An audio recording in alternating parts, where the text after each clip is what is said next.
अस्सलाम वालेकुम, मैं हूं रज़ा मेकन। आप देख रहे हैं IRK न्यूज़।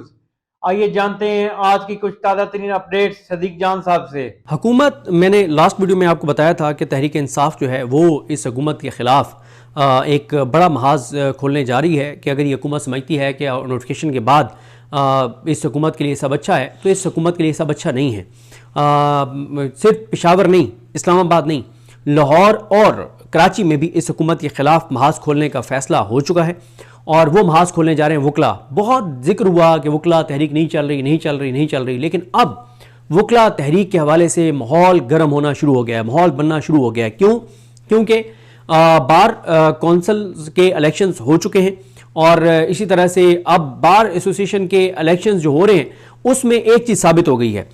वो साबित ही हो गई है। देखें, पहले हम बात कर लेते हैं ना, चलें तहरीक इंसाफ की हम मुख्तसर ज़रा बात कर लेते हैं। जिन्होंने पिछली वीडियो ना सुनी हो उनको मैं 1 मिनट में सिर्फ बता देता हूँ कि तहरीक इंसाफ जो है वो जो हुकूमत धमकियाँ दे रही है उसके ऊपर शाहिद खटक एक महाज पूरा इनके लिए खोलने जा रहे हैं। तहरीक तहफ़्फ़ुज़ पाकिस्तान कल मीटिंग वो करने जा रहे हैं। सुहेल आफरीदी ने एक मीटिंग की है और उसकी डिटेल्स बाहर नहीं आई। एक मीटिंग वो आज या कल करने जा रहे हैं। फिर इसी तरह से जो सलमान कनाजा साहब हैं वो आज या कल एक नई पॉलिटिकल कमेटी अनाउंस कर देंगे और इसी तरह से जो तहरीक इंसाफ की ILF है वो भी चीज़ें देख रही है कि हम क्या कर सकते हैं। और एक चीज़ ये तो हो गया PTI की हद तक। एक चीज़ साबित हो गई है कि जिसने भी किसी बार एसोसिएशन का इलेक्शन जीतना है, किसी बार कौंसिल का इलेक्शन जीतना है, उसको के लिए ज़रूरी है कि कैदी नंबर 804 की सपोर्ट उसके साथ हो। लेकिन तहरीक इंसाफ जो सीटें हारी, जो तहरीक इंसाफ के हामी उम्मीदवार हारे, जैसे KP में बहुत हैरान कौन है, PTI को वहाँ पे शिकस्त हुई बार कौंसिल के इलेक्शन में। उसकी वजह तहरीक इंसाफ के वो लोग हैं जिन्होंने इलेक्शन के हवाले से संजीदगी नहीं दिखाई, चीज़ों को मैनेज नहीं किया दुरुस्त अंदाज से। और KP के हवाले से इमरान खान साहब ने अब इसीलिए सुहेल आफरीदी साहब को मैंडेट दे दिया कि KP का जो भी फैसला करना है वकला के हवाले से वो आपने करना है। बाकी आप देखें, बलूचिस्तान से इनका ग्रुप जीत गया, ये जो क्या नाम है, हामिद खान साहब और तहरीक इंसाफ के हमायत याफ्ता। सिंध में टोटल 33 सीटें थी, 15-15 बराबर थी और 3 जो हैं वो आज़ाद थे। लेकिन उन आज़ाद ने भी आज़ाद फिल वक्त तो जो है वो इनके हामिद खान साहब और फैसल सदीकी साहब, सलाउद्दीन साहब, इन सब के साथ जो है वो 3 लोग भी अभी तक खड़े हुए नजर आते हैं। फिर इसी तरह से आप लाहौर में देख लें, लाहौर डिवीजन में देख लें, पिंडी डिवीजन में देख लें, तो एक चीज साबित हो गई है कि अगर उम्मीदवार ठीक हो और आपस में लड़ाई ना हो, तकसीम ना हो, ये ना हो कि एक उम्मीदवार खड़ा कर दें हामिद खान साहब प्रोफेशनल ग्रुप की तरफ से और एक ILF की तरफ से जो है वो इंतजार हसन पंजोता साहब खड़ा कर दें, तो चीजें नहीं चलेंगी। अगर उम्मीदवार इनका मुश्तरका हो तो इनको हराना मुमकिन नहीं है। अभी मैं आपको एक मिसाल दे देता हूं।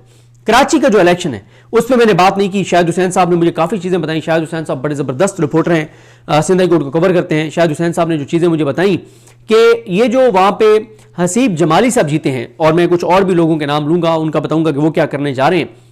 हसीब जमाली साहब जो हैं उनके खिलाफ वफाकी हुकूमत, उनके खिलाफ कौन कौन इलेक्शन, यानी जो उनके खिलाफ उम्मीदवार इलेक्शन लड़ रहा था, जो 27वीं आईनी तरमीम को सपोर्ट करने वाला, 26वीं आईनी तरमीम को सपोर्ट करने वाला, इस निज़ाम के जबर बर्बरियत, फस्तायत और यजीदियत को सपोर्ट करने वाले ग्रुप जो हैं, ये जो आजम रज़ी तार और एहसन भून का ग्रुप, जो पाकिस्तान इस वक्त, एक बात लोगों को अल्हम्दुलिल्लाह क्लैरिटी है, याद रहेगी और याद रहनी चाहिए कि पिछले 3-3.5 साल में पाकिस्तान को कमजोर करने के जितने इक़दाम हुए हैं, 26वीं तरमीम हो, 27वीं तरमीम हो, लोगों को याद होना चाहिए कौन कौन लोग थे जिन्होंने इस निजाम को कंधा दिया और सपोर्ट किया।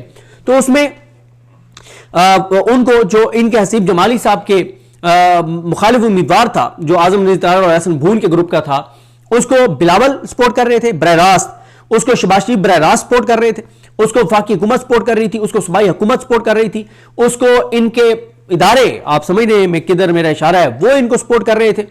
पैसा और ताकत और वसाइल और हर चीज, और जो मुझे वहां के रिपोर्टर्स ने बताया है कि जिस दिन इलेक्शन था वहां पे होटल्स बुक करवाए गए पूरे सिंध से, जनाब जो है वो जो कहीं से किसी ने ट्रैवल करके आना था, जो मेंबर था Sindh high court bar association का, और उसका जो मेंबर था वो सिंध में जहां भी था वहां से गाड़ियों पे उसको जो है वो ट्रांसपोर्ट दी गई, गाड़ी दी गई कि वो ट्रांसपोर्टेशन की सहूलत दी गई कि वो वहां पे आए, प्रोटोकॉल दिया गया, पैसा चला, हर चीज इस निज़ाम ने हसीब जमाली को हराने के लिए इस्तेमाल कर छोड़ी, लेकिन नहीं हरा सके, जीत गए वो। और उनकी जीत बहुत बड़ा अपसेट है। उनकी जीत जो है वो ये आबिद जुबैरी साहब और मुनीर मलिक साहब, सलाउद्दीन साहब, फैसल सिद्दीकी साहब, आमिर वड़ाई साहब और इन सब की, और मुझे नाम नहीं पता, लेकिन जितने वो लोग जो 26वीं और 27वीं आईनी तरमीम की मुखालफत कर रहे हैं, जो आईनी अदालत की मुखालफत कर रहे हैं, जो शहबाज शरीफ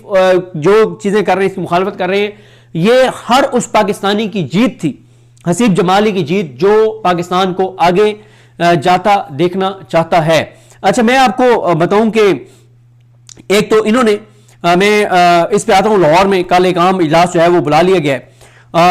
इन्होंने कल एक रेजोल्यूशन जो है वो पास की है, जो Sindh high court bar association है कराची की, इन्होंने, और इसमें नाम लेना बहुत जरूरी है। ये वो लोग हैं जो जीते हैं, जिनकी मेहनत थी इस इलेक्शन में, इन सब ने बहुत मेहनत की, ये लोग जीते हैं।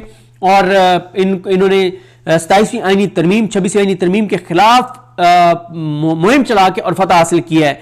और मैं आपको बता चुका हूं कि इनके मुखालिफ पूरी ताकत, पूरा निजाम, हर चीज इनके खिलाफ थी। इसमें मोहम्मद हसीब जमाली साहब हैं, ये अनवर ज़हीर जमाली साहब के साहबजादे हैं। अच्छा, तारिक अली जाखरानी हैं, फरीदा साहिबा हैं, और जो ऑनरेरी सेक्रेटरी हैं, और ये जो तारिक साहब हैं, वो तारिक अली जाखरानी, ये वाइस प्रेसिडेंट हैं। सैयद नेमतुल्लाह शाह हैं ये, और इसके साथ हैं हुजैफा खान, रूप माला सिंह राजपूत, नासरा बरोही, अब्दुल वहाब भुट्टो, खालिद हुसैन शर और शारिक नवीद, इमरान ताज, ये सारे, और इसी तरह से मोहम्मद फरीद बिलवानी मेमन, इसी तरह से रुखसाना उमर और सीरी चंद ओद, ये सारे हैं जो इस बॉडी में, इन्होंने कल 26वीं और 27वीं आईनी तरमीम के खिलाफ जो करारदाद है वो करारदाद इन्होंने मंजूर की है, और इन्होंने बताया है कि 26वीं और 27वीं आईनी तरमीम के खिलाफ हैं।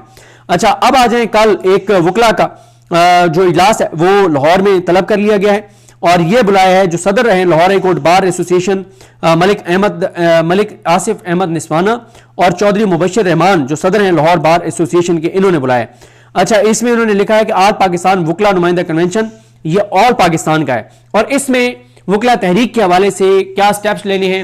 और देखिए, मैं आपको बता चुका हूं कि लाहौर और कराची में 2 महाज, एक पेशावर में खोला हुआ है, सुहेल आफरीदी ने, इस्लामाबाद में तहरीक तहफ़्फ़ुज़ यानी पाकिस्तान ने, शाहिद खटक ने, ये महाज खोलने जा रहे हैं, और 2 अब लाहौर और कराची में भी इस हुकूमत के खिलाफ महाज खोलने का फैसला किया गया है। तो नाजरीन, ये थी अहम अपडेट्स जो आपने जानी सदीक जान की ज़बानी। तो नाजरीन, जुड़े रहिए मज़ीद अपडेट्स के लिए हमारे चैनल के साथ।